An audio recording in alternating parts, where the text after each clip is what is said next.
Esto es el ADN de la historia y estoy aquí con mis queridísimos Isabel Revuelta, Benito Taibo y Alejandro Rosas, y en esta ocasión vamos a hablar de un personaje que nos dejó un verbo que define claramente lo que es, lo que fue y lo que será la clase política mexicana: cantinflear.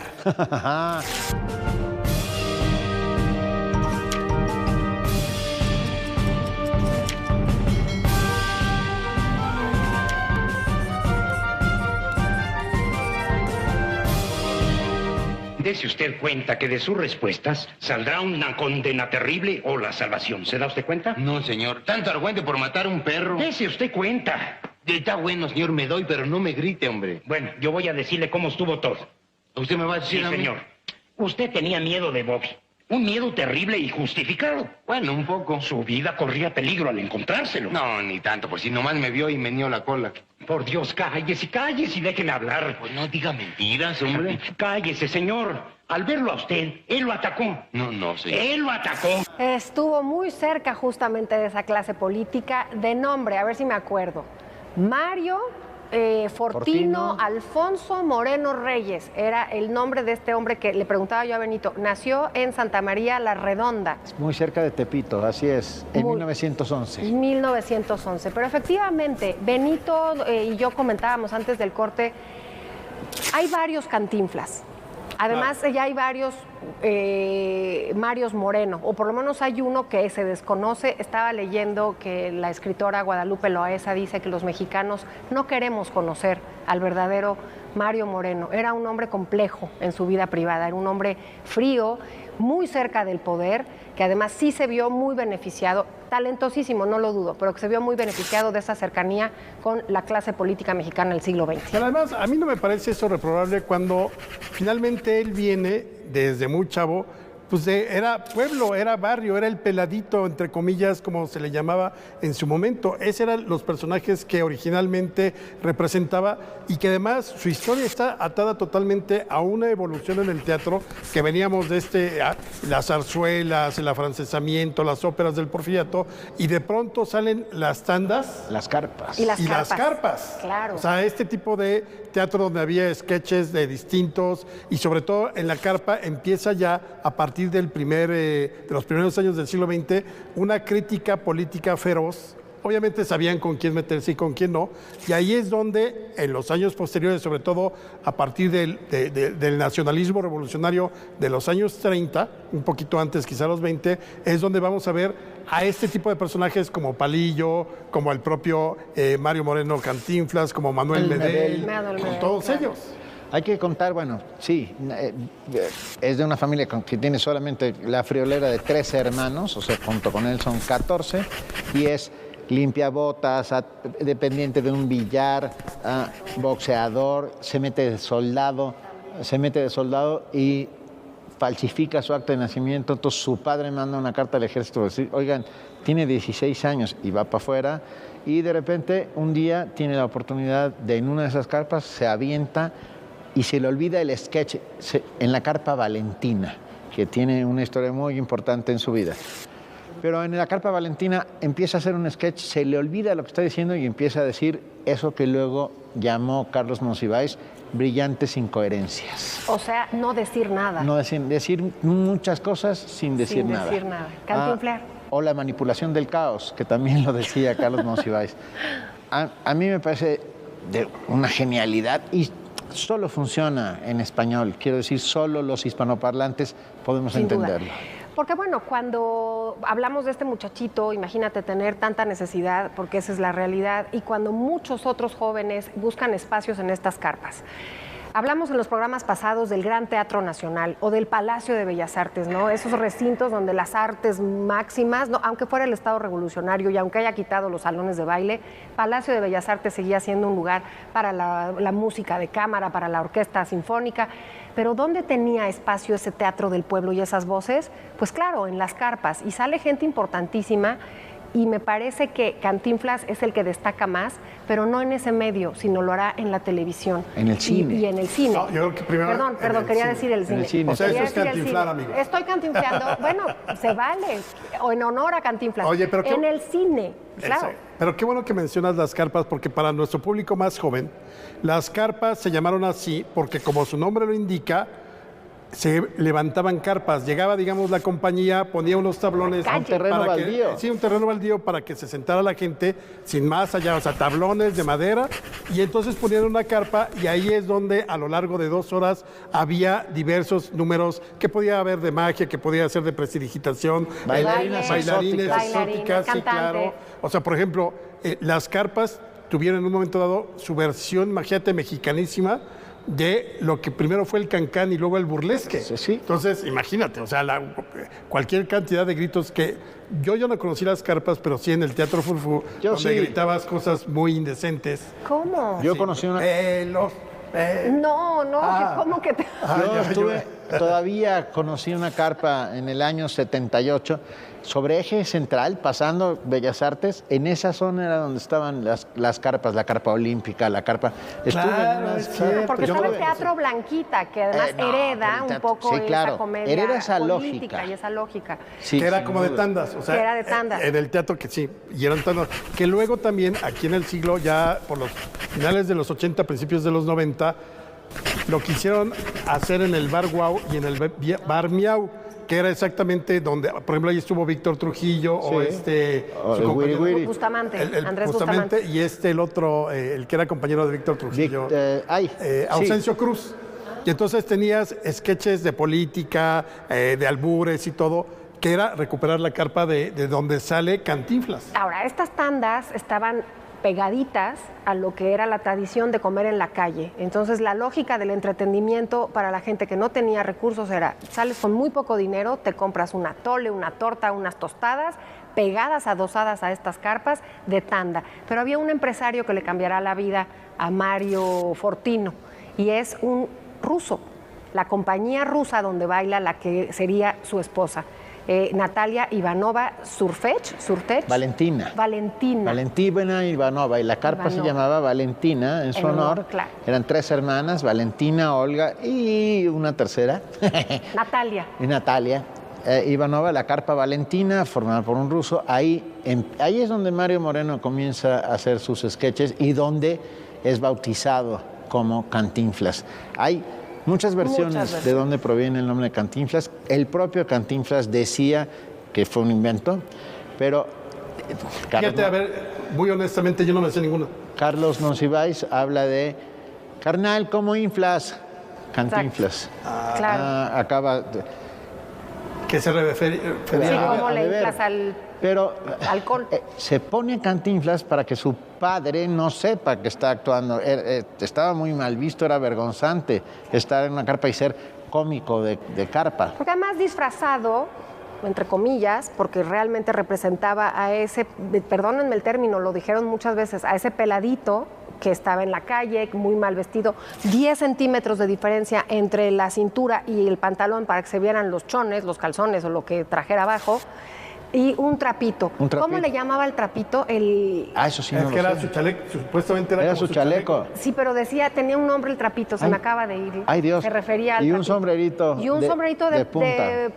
de papel. Sí. De papel. No, ¿No era de papel periódico? Yo ya estoy inventando lo del papel periódico, pero es que también lo veo muy cercano a los periodiqueros, a toda esa gente que vendía en la calle, y él representa eso sin decir nada, con un bigotito de aguamielero. No sé, díganme en casa por qué le decimos bigotito de aguamiel. Porque Será por... te tomas el aguamiel, se te queda aquí y le haces así. Ahí está. Bueno. Imagínate, nunca he probado el aguamiel. Y tiras el alacrán. El bigotazo no te da para tanto. No me da para tanto, no me da el mostacho para tanto. Comienza en las carpas y un día es descubierto por un productor cinematográfico llamado Hellman, que lo lleva a hacer su primer película en 1939, que se me olvidó hasta el nombre. ¿No es Águila Sol? No, no falles corazón. 36. No, es algo así como... En 36. Sí, pero es en el 40 4 años cuando... después. 4 años después, cuando surge, ahí está el detalle. Claro. Que yo creo que es una de las grandísimas genialidades de Mario Moreno Cantinflas, que lo hace catapultar a la fama absoluta. Por supuesto, representando un papel, obviamente, de bajos recursos. Un vago, Vago, un pero cínico. además, deja lo cínico y lo vago, lo simpático, porque era Muy muy divertido. simpático y salía de los enredos enredando más. Entonces, la lógica era lo ilógico, porque claro. cada vez que tú quieres entender qué es lo que quería, no comprendes qué es lo que quería. A veces desespera en ciertas películas. Brillante incoherencia. Brillante incoherencia y se vuelve famosísimo Y yo creo que en además el cine. es en 1940 y este es el detalle. Sí, 40. Y creo que tiene que ver con que el cine era la época de oro del cine mexicano, acababa de empezar 2 o 3 años antes con Allá en el Rancho Grande, pero casi toda esa primera etapa de la época de oro es un cine ranchero. Entonces, básicamente ahí estás Rural. viendo rural, los rancheros, el mariachi, el tequila. Allá en el Rancho Grande, todo ¿no? eso. Pedro Infante. Y entonces de pronto le metes, además la comedia ranchera tenía sus cosas de risa, pero no era propiamente comedia. Y Cantinflas de pronto ocupa en México el lugar que ocupaba, por ejemplo, Buster Keaton en el cine internacional, o un poquito después El Gordo y el Flaco, o sea, que eran cómicos en películas cómicas, ¿no? O sea, no era el drama ni nada por Y el estilo. urbanas. Y además eso. Urbanas, en la primera etapa, porque en esa primera etapa no da clases de moral. El Cantinflas de las últimas fechas, incluso de la televisión, era un Cantinflas que daba moral, Sí. que te daba clases de moral, cómo debías... En cuanto Cantinflas se vuelve de color, y estoy haciendo una broma cantinflesca, ¿no? En cuanto el cine pasa de ser de blanco y negro a color, él empieza a envejecer y empieza a convertirse en más anodino, en hacer personajes que quedan bien con el establishment, con el Estado. Absolutamente. Regañando a Sí. diestra y siniestra, Sí. diciendo lo que estaba bien, lo que estaba mal, cómo debías vivir tu vida, cómo debías trabajar. Y siempre entre líneas estaba una moralina y una forma de ser que si lo pasabas a su vida privada, no tenía absolutamente nada que ver el personaje con Mario Moreno. Pero antes de ello hubo memorables y divertidas y geniales películas. El signo de la muerte, Ah, ese es El buenísimo. bombero atómico, El patrullero 777. Pero esas ya son en color. No, hay una primera que es El agente 777. Yo pondría, por ejemplo, también la de Un día con el diablo. Es genial. Que Andrés Soler es el diablo. Es genial. Es buenísima esa Genial. película. Buenísima, buenísima, porque además te cae muy bien.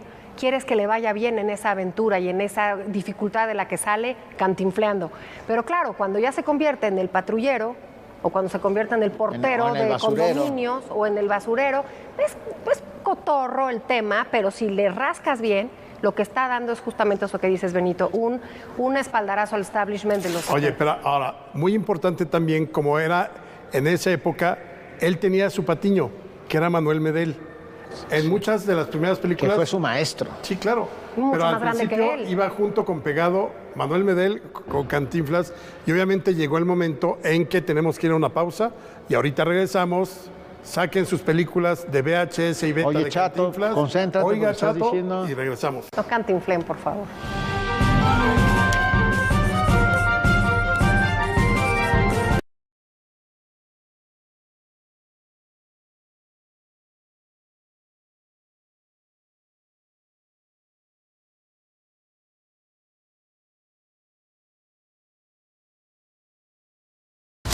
Te acompañamos todo el año.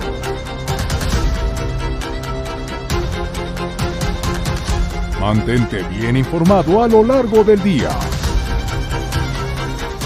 En tus espacios favoritos.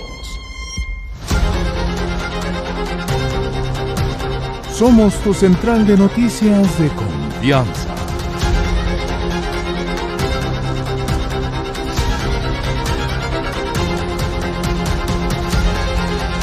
Que te comparte todo lo que sucede en tiempo real.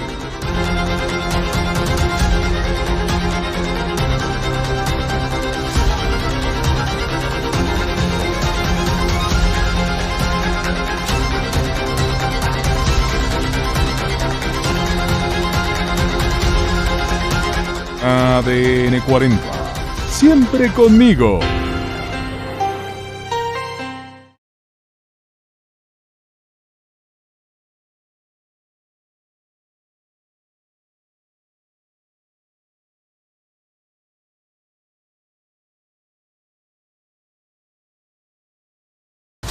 Te acompañamos todo el año.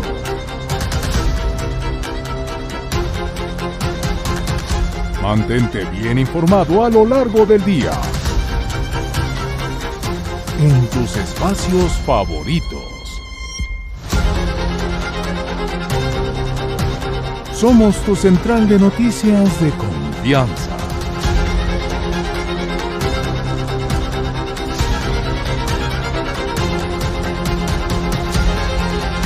Que te comparte todo lo que sucede en tiempo real.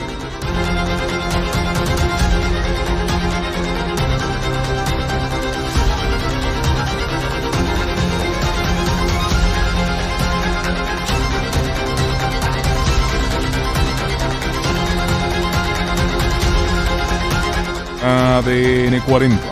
Siempre conmigo.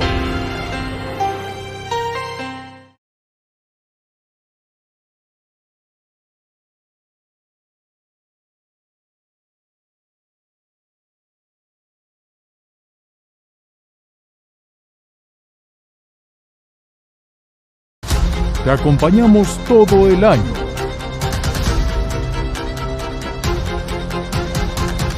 Mantente bien informado a lo largo del día. En tus espacios favoritos. Somos tu central de noticias de confianza.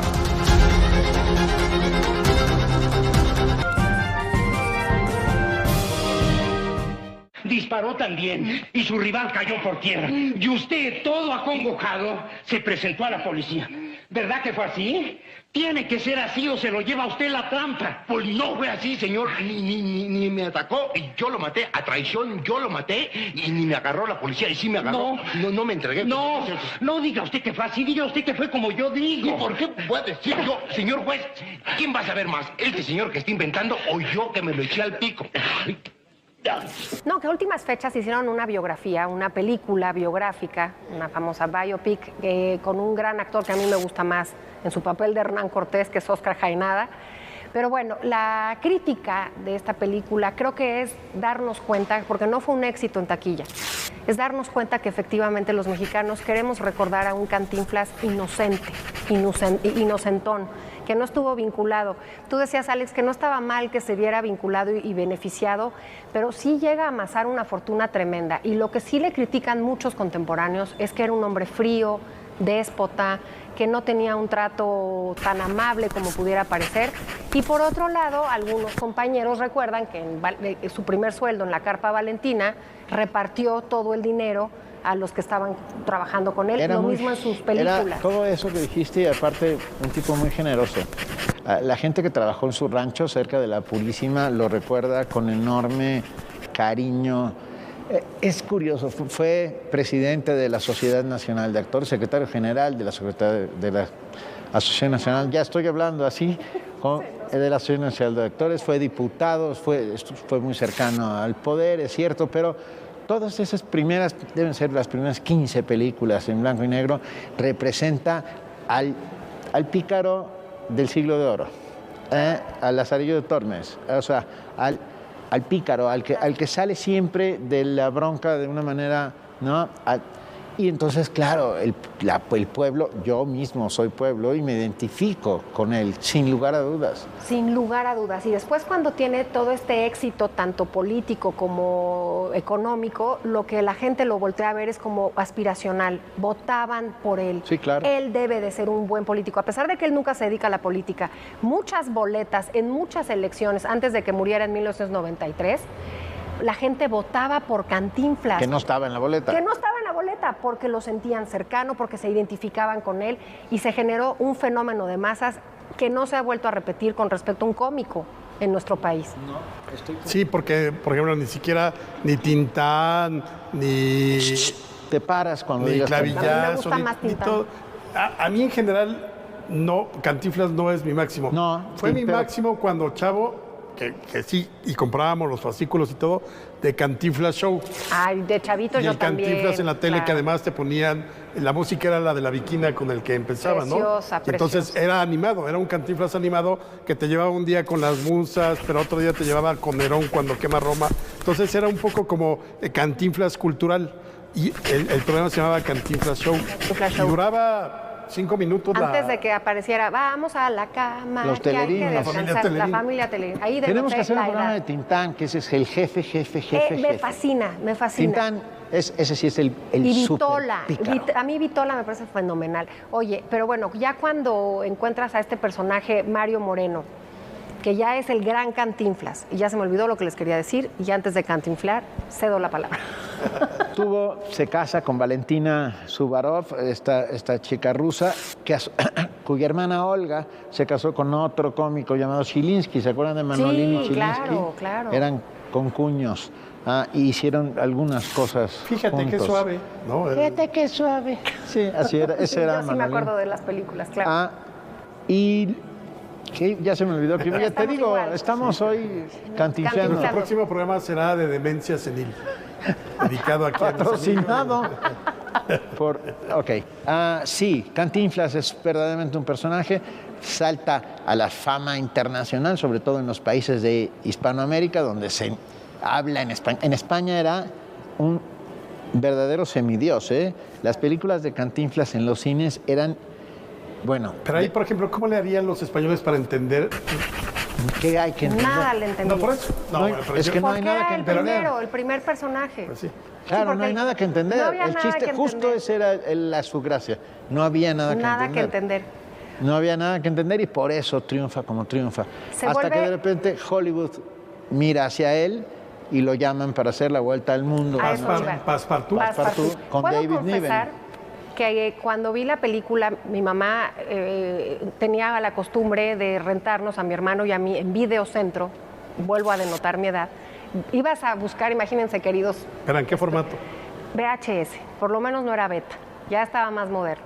Pero había que ir a buscar la película. Entonces nos ponía grandes películas de la cinematografía y con ella vi Ben-Hur y vi Los 10 Mandamientos y Lo que el viento se llevó y entonces tocó ver a Cantinflas. Y yo estaba tan ilusionada de que iba a ver a Cantinflas, ya talla internacional, me llevé la decepción de mi Sí. vida, porque me pareció que lo trataban mal, que no era chistoso, que el cuate, no me acuerdo quién era, Neville era el actor. David Niven. Niven. Inglés. Lo veía medio por debajo del hombro peluceándolo. No quedé contenta como niña, fíjate. como espectadora de la película esa y gana un Globo de Oro por esa representación, Fíjate. por Passepartout.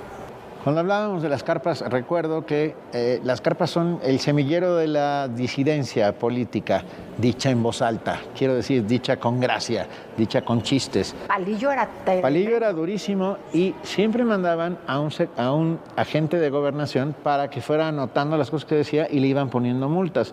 Entonces Palillo ya se reía y decía, y ahí va, por favor, coopérense para la multa porque el señor Uruchurtu... Claro. Y la gente cooperaba para pagar la multa de Palillo para que no se lo llevaran a la cárcel. Increíble. Palillo era genial en todos los sentidos y además era esa voz amplificada de lo que todos pensábamos en silencio. Exactamente. Que ahí sí es la gran diferencia. O sea, Palillo sí fue alguien que constantemente estuvo criticando el sistema a través de la comedia. Cantinflas no. Cantinflas se plegó, digo, con todo su derecho. Tampoco tiene que todo el mundo ser un crítico del gobierno. Claro que Claro. no. Pero a Palillo sí, o sea, lo perseguían por todos lados. Por todos lados. Y siempre dicen que cargaba con un amparo. Claro. Oye, y Cantinflas se vuelve, además de muy rico, se vuelve un referente. Todo aquel visitante que llegara a nuestro país pasaba por casa de Acapulco de Cantinflas, que era una gran casa, una mansión maravillosa, o sus mansiones en la Ciudad de México, porque todos querían conocer a Cantinflas. Además, esa gran cercanía que tuvo con el gobierno le permite amasar una gran fortuna y con sus películas, 50 películas hizo en toda Bueno. su vida y 39 las financió él con su productora que se llamaba Posa Films. Posa Films. Compra un edificio en la colonia Roma, un edificio al que bautiza como Rioma. Fue muy famoso, tenía un restaurante en la parte de abajo. ¿Por qué se llamaba Rioma? Rioma, es Mario al revés. Es un... Él inventa incluso a ti que no te gusta hablar de gastronomía, él inventa una carne que todavía se come en algunos sitios como la carne inventada por Cantinflas.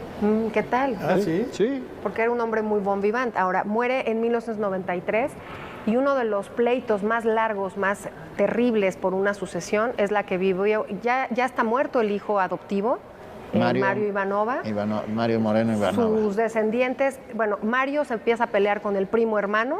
El sobrino de Cantinflas es el que tenía los derechos patrimoniales de todas las películas, porque se los dejó Cantinflas. Yo vi esa acta, yo lo entrevisté al sobrino. Porque estuvimos haciendo un programa sobre Cantinflas, sobre comida y Cantinflas.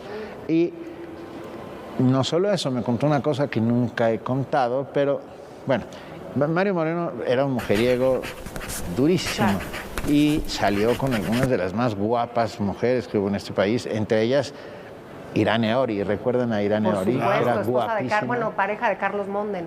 Y parece ser que tuvo un romance con Miroslava Stern. O sea, ni más ni menos. Yo creo que una de las mujeres más guapas del cine mexicano. Ella, checoslovaca, llega durante la Guerra Mundial con su padre, que era Isaac Stern, un violinista muy importante, y parece que hubo ahí un enorme romance. Ella se suicida. Todo el mundo piensa que se suicida por Luis Miguel Dominguín, pero hay algunos que dicen que se suicida por Mario Moreno Cantinflas. Pero es lo que te digo, que insiste en la literatura actual sobre la vida de este personaje. Los mexicanos no queremos conocer cosas feas de Cantinflas. No sé por qué lo sentimos tan propio. Sí nos identificamos mucho con él, con ese personaje. Nos cae bien de entrada, pero sin duda el personaje en la vida real tenía muchos claroscuros. ¿Tú crees que al mexicano no le gusta eso, el morbo, el chisme? Todo? Pero no quiere saber. Realmente, ay, qué malo Luis Miguel Dominguín, ¿no? El papá de Miguel Bosé, que estaba casado con Lucía Bosé, cuando que es muchísimo más probable, porque más Cantinflas tenía un poder que ejecutaba. Él ejecutaba el poder en las grabaciones. Ella se va a hacer famosa, ella no, él está en mi película, él no está, porque era Cantinflas. Escucha, parece increíble, pero todas esas películas de Cantinflas que pudieron haber quedado en el olvido se siguen pasando en cadena nacional los domingos en el canal más importante de televisión que hay en este país a las 12 del día. Y la gente la sigue viendo. Sí, no, es increíble la cantidad de películas que puedes ver ahorita, de un tiempo para acá, en los canales de cable, increíble. No, esto en televisión abierta, ¿eh? 14 horas. Y los abuelos le enseñan a sus hijos las películas de Cantinflas, les cuentan quién es Cantinflas y, lo dijiste, el verbo cantinflear está adoptado por la Real Academia Española de la Lengua y está ahí en el diccionario. Pero te voy a decir, yo no sé, obviamente ya quedó como un ícono, desde luego, del cine mexicano, fundamental, y además su verbo entra a la Real Academia de la Lengua Española. Sí. O sea, existe el verbo cantinflear. Sí. Pero yo no sé si las nuevas generaciones, cuando se acercan a las películas, se ríen tanto como... Yo estoy segura como nosotros. Que no. Yo estoy segura que no. Yo también creo que ya no. Tendríamos que hacer un experimento. Me parece... Ustedes, sus hijos, ¿se ríen con las películas de Cantinflas? Díganos, cuéntenos, por favor. Creo que las primeras tienen más oportunidad, porque las últimas no. No me parece el Padrecito y eso. No, y tampoco... Ahí está el detalle, es una Esa sí me gusta joya. muchísimo. Ahora, te voy a decir una cosa. Yo recuerdo el día en que murió, el 20 de abril de 1993. Sí se paralizó México. Obviamente recibió los honores en el vestíbulo del Palacio de Bellas Artes, que se vuelve una capilla ardiente. 14 horas, eso quería decir hace ratito, ininterrumpidas, de que la gente lloraba y se acercaba a rendirle honor a ese hombre que lo sentían tan propio, a ese personaje que cuántas veces votaron por él y lo sentían como si fuera parte de ellos. Ya nos vamos, no sin antes agradecer al Instituto Nacional de Antropología e Historia, al director del Museo Nacional de Historia, Salvador Rueda Smithers, y a nuestro querido amigo Arturo Méndez de Medios de Comunicación de Lina por habernos permitido estar en esta joya. Maravillosa. Gracias por haber estado en el ADN de la historia. Hasta la próxima. Dígame usted, cuando usted requirió el arma... ¿Cuando yo qué? ¿Con el arma qué? Cuando usted tomó el arma con que mató al Oxiso. Ah, ¿ahora maté a Narciso? ¿Ahora ya les gusté para otro muertito? El que mató usted. Pues yo no maté a Narciso, nomás maté al Bobby. Bueno, Cuando usted tomó la pistola con que mató a Bobby, su intención no era matarlo, sino más bien defenderse. No, señor. Más bien matarlo. Bueno, naturalmente. Pero su intención... Mi intención era echármelo al pico lo más pronto posible.